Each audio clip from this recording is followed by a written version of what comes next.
Good morning, friends, and welcome to Tuesday. Also, welcome to July. Happy July 1st. We have started a brand new month, and I'm happy to have you joining it here with me. I'm Kelsey Marier, your host and producer for Morning Pulse, which airs weekday mornings every day at 8:30 right here at our KUTTC digital desk. It's a digitally broadcasted newscast, I guess you could call it, kind of short format, more casual news headlines for you that are local and in the southeast Minnesota and northeast Iowa area. We're just trying to bring you the news that matters to you where you are at. So if you're not watching your TV, that's okay. We want to bring you your news on your phone, or maybe if you're watching on your computer on our KUTTC YouTube channel, we're live there as well, or on our website, kuttc.com. We're happy to have you here. We're happy to meet you where you're at and provide you the service that we do as journalists here at KUTTC is bring you the news accurately and hopefully you trust us to do that. So I'm ready to give you your 4 stories for our Tuesday, first day of July. Again, happy July. So we're going to start with a story out of Iowa. This one has to do with all Iowans. It's kind of a statewide story that affects people that are living there. It doesn't just affect people in northeast Iowa. So we'll get started with that. We're actually talking about Iowa's economy. So the U.S. Department of Commerce has actually confirmed that Iowa's economy shrank pretty drastically in the first quarter of this year for 2025. A recent report from the department shows that Iowa's economy dwindled 6.1%. That is compared to the last quarter of 2024.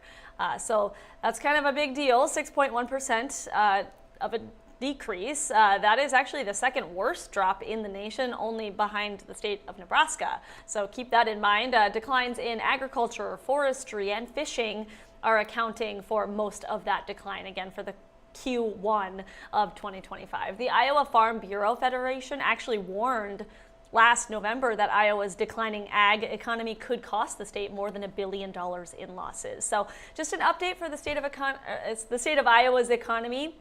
Again, we have learned from the U.S. Department of Commerce that the economy in the Hawkeye State has shrunk in the first quarter of 2025.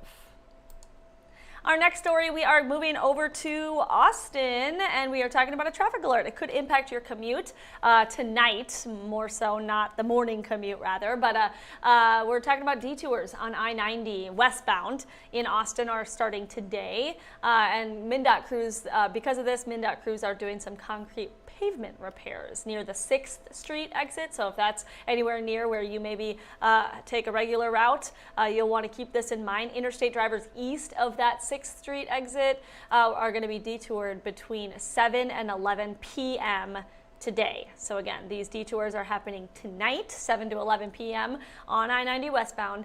We do want to note that this specific maintenance work that MnDOT crews are doing, the concrete pavement repairs, doesn't have anything to do with the ongoing work that we have reported being done to bridges over I-90 in Austin over the last several months or year.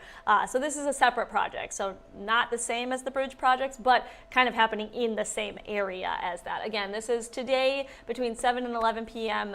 Drivers on I-90 westbound near 6th Street, that exit there, are going to see some detours tonight.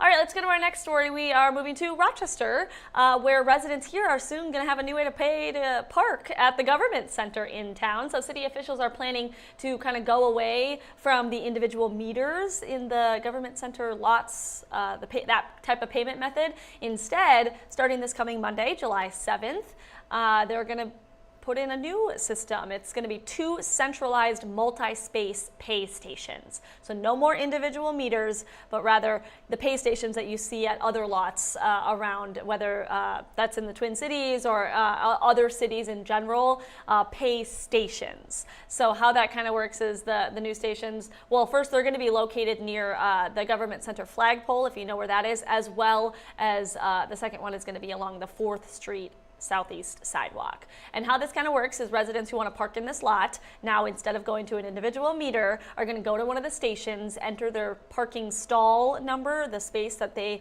are parked in, and then you get to choose on the payment station screen how much you want to pay to buy, how much time you want to pay to buy to park there. So if you are going to be parking there, that is something that you need to know. You can either use coins. They're still going to be allowing you to use coins at that either of those stations, transactions, or you can use a credit card, debit card, something to that matter. So that is one thing to know about the payment method. Also, if you're more tech savvy and want to download an app or two on your phone to do the pay to park, you can do that with the mobile park or change point apps. Those are also available to use with this new parking method. So things to keep in mind, just a little bit of a change up to parking and the way that that's going to happen down at the Government Center in downtown Rochester.